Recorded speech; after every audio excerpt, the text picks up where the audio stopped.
Shalom Bapak Ibu Saudara yang dikasihi Tuhan. Seri pengajaran hari ini berjudul Dipilih untuk Hidup Kudus. Saudara, orang Kristen adalah orang yang dipilih dari semula untuk hidup dalam kekudusan.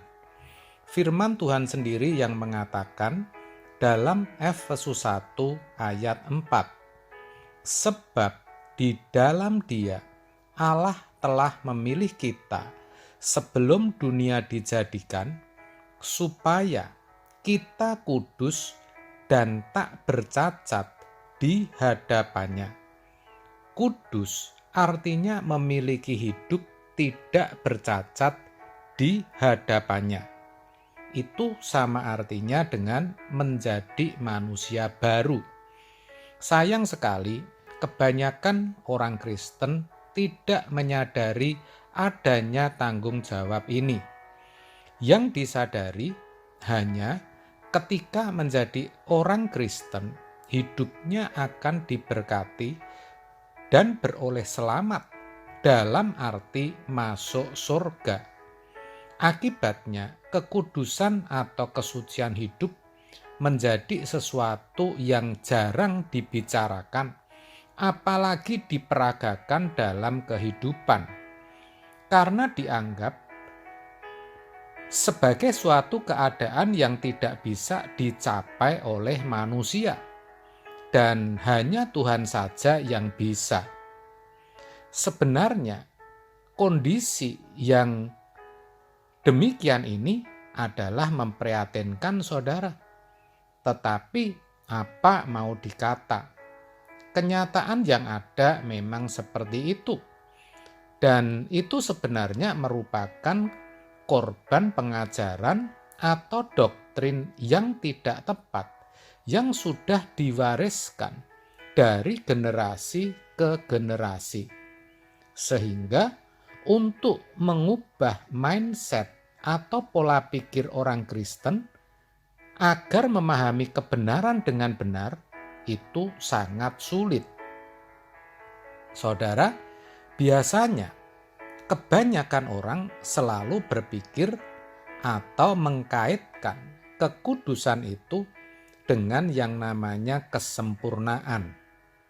Dalam pandangan umum, tidak ada yang sempurna kecuali Allah atau Tuhan. Maka kekudusan juga dianggap sesuatu kemustahilan karena kekudusan disejajarkan dengan kesempurnaan. Akibatnya, ketika diajarkan untuk hidup kudus, untuk menjadi sempurna, untuk hidup tidak bercacat dan tidak bercela, kebanyakan orang Kristen tidak suka.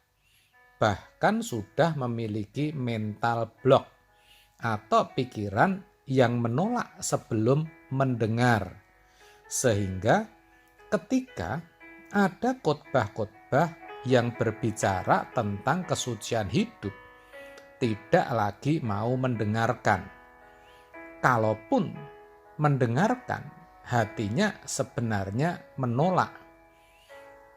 Istilahnya, kalaupun mendengar, masuk telinga kiri, keluar telinga kanan. Sekarang coba pikirkan baik-baik dengan hati yang teduh, saudara. Jeleknya apa sih kalau kita diajarkan untuk hidup kudus atau untuk sempurna? Apakah itu mengajarkan sesuatu yang tidak baik? Kan tidak, saudara.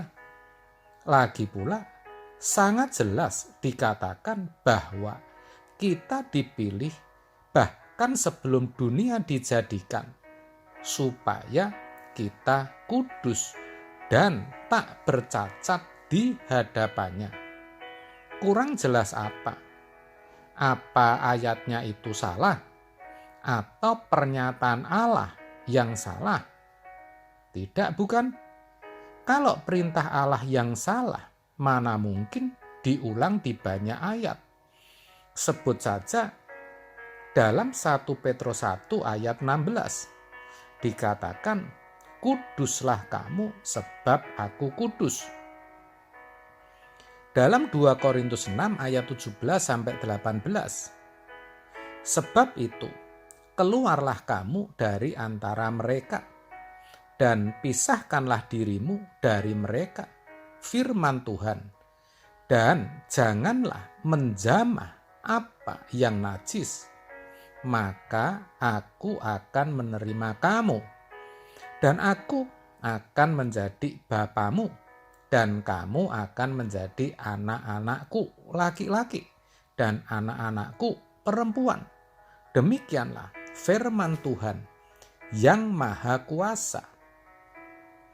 Matius 5 ayat 48. Karena itu haruslah kamu sempurna, sama seperti Bapamu yang di surga adalah sempurna.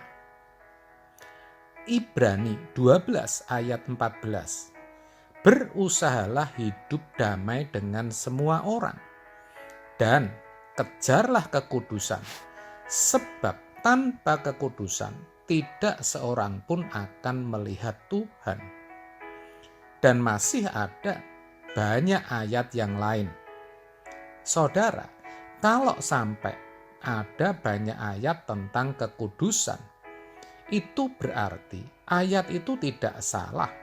Sebaliknya, justru sangat penting dan harus dikenakan setiap orang percaya. Makanya sampai diulang-ulang. Kita dipilih dari semula, dikatakan demikian, maksudnya kita dijadikan umat pilihan. Umat pilihan Perjanjian Baru yang dimaksud adalah orang-orang yang diberi kesempatan untuk mendengar dan menerima Injil. Dan itulah kita, orang-orang Kristen. Injil kebenaran itulah yang akan menjadi penuntun bagi kita untuk hidup kudus. Yohanes 17 ayat 17. Kuduskanlah mereka dalam kebenaran. Firman-Mu adalah kebenaran. Ayat ini cukup jelas berkata bahwa firman sanggup menguduskan. Firmanlah yang mampu membawa orang percaya untuk berkeadaan kudus atau benar-benar kudus. Dengan kata lain, melalui firman, seseorang bisa menjadi kudus. Tentu semua itu dengan pertolongan Roh Kudus yang Tuhan sudah berikan dan sekarang ini diam di dalam diri setiap orang percaya. Dengan demikian, fasilitas untuk hidup kudus itu sudah disediakan. Tinggal diri kita masing-masing mau atau tidak untuk hidup kudus. Jadi intinya, kalau kita mau pasti bisa. Sebaliknya, kalau tidak alias menolak, ya tidak mungkin bisa. Jadi ketika ada orang berkata kudus itu tidak mungkin, itu sebenarnya hanya untuk menutupi ketidakmauannya saja. Orang yang seperti ini sejatinya lebih suka hidup dalam dosa. Jangan begitu, saudara. Mari kita sadar bahwa ada kebenaran, ada firman yang sanggup menguduskan kita. Jadi usahakan supaya kita juga benar-benar mengetahui kebenaran itu, sehingga kita bisa dimerdekakan dari kuasa dosa dan memiliki hidup yang tidak bercacat di hadapannya. Amin. Tuhan Yesus memberkati.